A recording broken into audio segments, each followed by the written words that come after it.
మత్స్యకారులు బంగ్లాదేశ్ జైల్లో మగ్గుతున్నారు. వాళ్ళ కుటుంబాలంతా కూడా ఇక్కడ ఉన్నాయి. అమ్మ, ఎప్పుడు మీ ఆయన ఎప్పుడు వెళ్ళారు ఏంటి? 13వ తారీఖున వెళ్ళారు సార్. మా ఆయనగారు మార్పులు చిన్నప్పని డ్రైవర్ అతను. 13వ తారీఖున ఆటకి వెళ్ళారు. 22న బోర్డు దొరికిపోయింది సార్. అప్పటి నుంచి వాళ్ళు ఎలాగున్నారో మాకు తెలియలేదు సార్ ఇప్పుడు వరకు కూడా. అది ఆ ఫోన్ ద్వారా కాదు ఏం ద్వారా కూడా అలా ఎలాగున్నారనే విషయం కూడా తెలియలేదు సార్ మాకు. ఏం లేదు.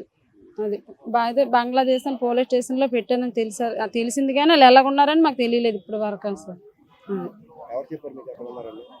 అంటే బోట్ ఇలా దొరికిపోయింది అని ఓనర్ గారు ఆధార్ కార్డులకు వస్తేనే మాకు తెలిసింది. ఇలా బంగ్లాదేశ్ బోట్ దొరికిపోయారంట మీ వాళ్ళు అనేసి ఆధార్ కార్డులు ఇవ్వండి అమ్మంటే అప్పుడు తెలిసింది సార్.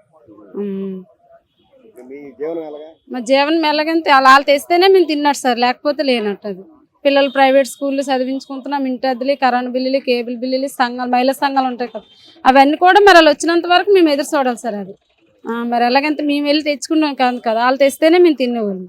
అది